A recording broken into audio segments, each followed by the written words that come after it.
All right, you all, the inner bark of this black willow tree can be used as aspirin because it has salicylic acid in it.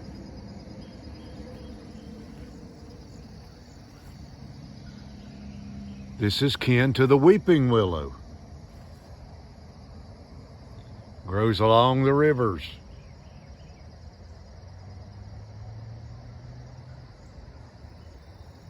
So we will find a place to sit down here and talk a little bit about it.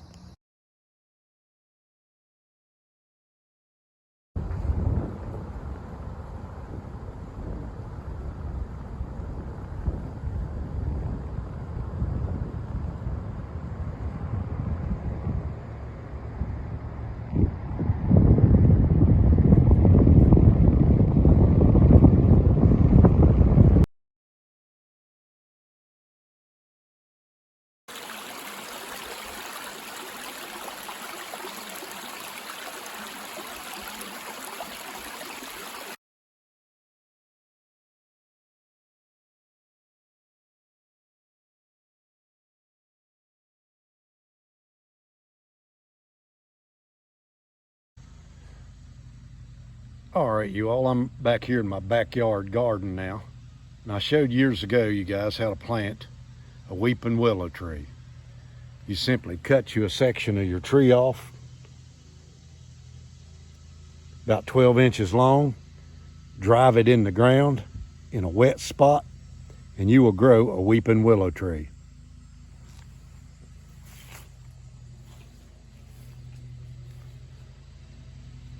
So you can grow your own aspirin tree.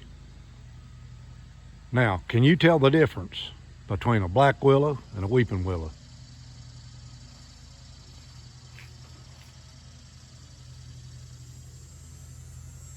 So your weeping willow weeps. Them pieces that come out on that tree right there sometimes will grow 10 and 12 foot in a year. Your tree will grow 10 and 12 foot in a year. Well, let me show you something.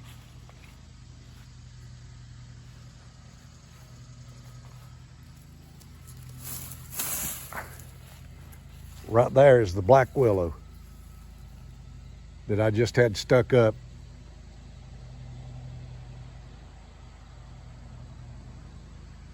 Inside of that tree. We're going to take some of this inside, guys, and we're going to talk about it. All right, you all, I decided I'd come back here in the building where it's nice and quiet, not so much background noise. See, I've got the two varieties right here of willow. The white willow and the black willow. Both of them, you all have salicylic acid in them. We're going to talk a little bit about salicylic acid. That's where Bayer aspirin came from.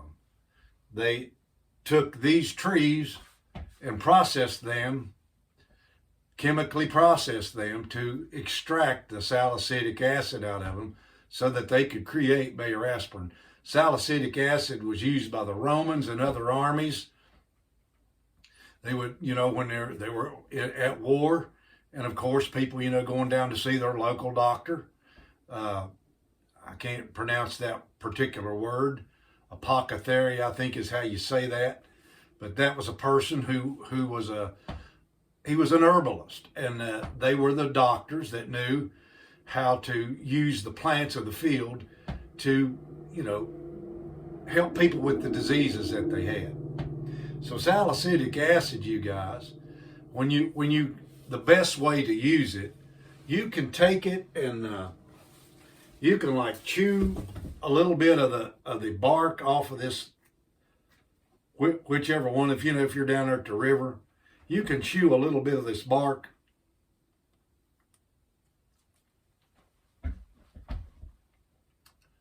It don't taste good, but it is a pain reliever. One of the best things it's for, you guys, is just relieving muscle aches and pains. It does nothing for nerve pain. Like if you've got I've heard people talk about it relieving some back pain, but they were talking about where they've strained their back and strained the muscles in their back, okay? It's not for sciatica. It does nothing for sciatica whatsoever. Sciatica is a pinched nerve. It's in the muscles of your hip, and when that nerve gets pinched, the only way that it gets unpinched is when you get that muscle relaxed, and then the nerve, there's no pressure on that nerve anymore, and that pain goes away. That's the only way that works. So this doesn't work for that. But if you've got the cold, the flu, the aches and the pains of the cold and the flu, white willow is the best one to use. Now, how do you use it? The best way to use it, guys, is to make a tincture out of it. The reason that you want to do it that way is so that you don't overdose on salicylic acid. If the doctor prescribes me 80 milligrams once a day of aspirin as an old person, he's telling me that he wants my blood to be thinned down. Well, if you take too much salicylic acid, it'd be like you taking rat poisoning, which ain't nothing but warfarin. If you take the blood thinner, I think it's Coumadin, it's got warfarin in it. That is just something that will cause a mouse or a rat to bleed to death. So if you take too much of that, it's just like taking too many aspirins.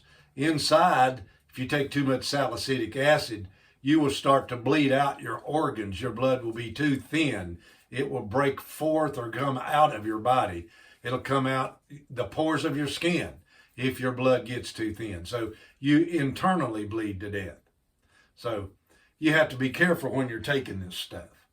But I'm not knocking this stuff, and this is not medical advice, you guys. I'm not giving you medical advice. I'm not telling you to use the black willow, or I'm not telling you to use the white willow. I'm just telling you that it was used in the days past, and that's where aspirin came from. The white willow being the best one to use. So what I do, you guys, and I collect mine in the spring of the year, and that's the best time to collect it. I don't use these thin limbs, but I'll go to the butt of the tree. This stuff peels off really, really easy.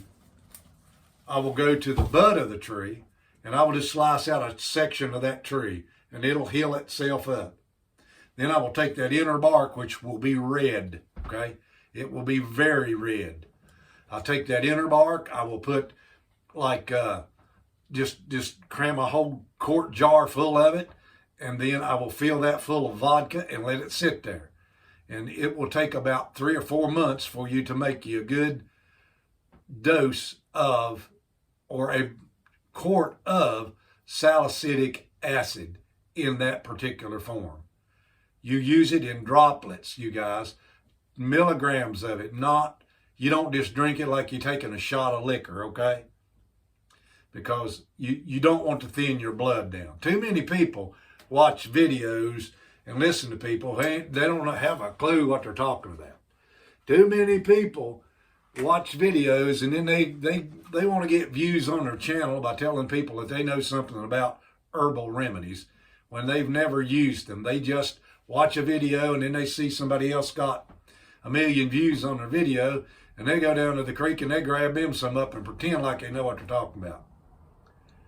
If you do not have experience at this stuff, stop telling people you know what's going on if you don't really know what's going on. Now, that being said, you guys, you know there's disclaimers on every drug they advertise on TV.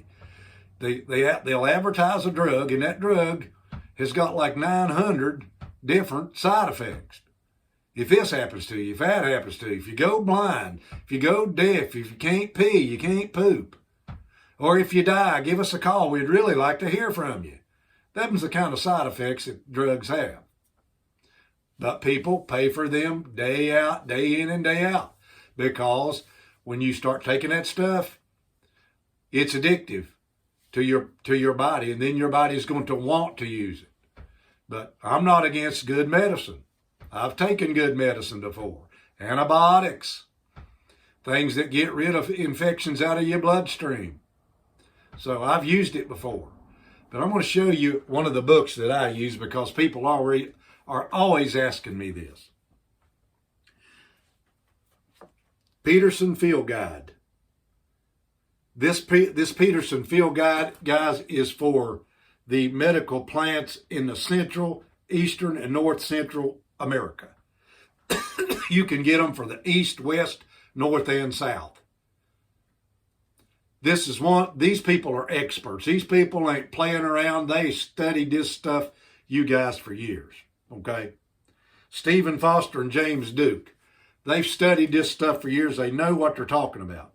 Inside these books, you do get pictures of the plants. So you can take it and put it in your pocket, take it to the field, and you can identify your plant with it. Because I've done it plenty times. And refer to it to this day, okay? I don't just come up and know this stuff right out of my head. I've been doing it for 50 years, but there's still plants that I'm studying and trying to figure out what to do with them. So that's what that looks like. Peterson Field Guides, one of the best that you can buy. And they're not that expensive as well. So use them and use these things with caution. In these books, it does tell you what the plants were traditionally used for. Then they explain in here what they are used for today, okay? And they're still used today.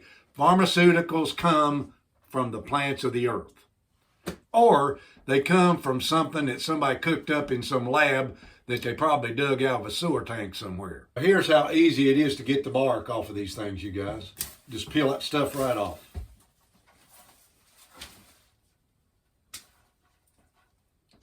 Just start it, and you can just peel it back.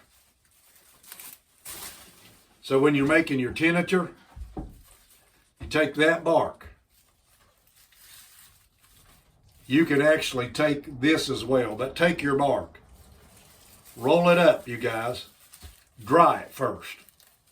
Dry the bark. Don't put it in there green, okay? That's not the way you do this. You dry it first, then you put it and make your tincture. You don't make green tincture. That ain't the way it works. I've seen people doing that. That don't work. The reason I know it don't work really good is because I've made that mistake myself. I'll just speed up the process and I'll do it green. Don't work. You might get a little bit of that chemical out of there, but you'll get, in other words, to absorb that out of that plant needs to be dry. If it's still green, it can't get it out of the plant the way it's supposed to. I hope that makes sense to you all. I'm not, like I said here in the beginning, I'm not giving you medical advice. I'm just telling you that that's what this stuff has been used for centuries. That's where Bayer aspirin came from, salicylic acid. With that, you all, may the good Lord bless you. Have yourself a wonderful weekend.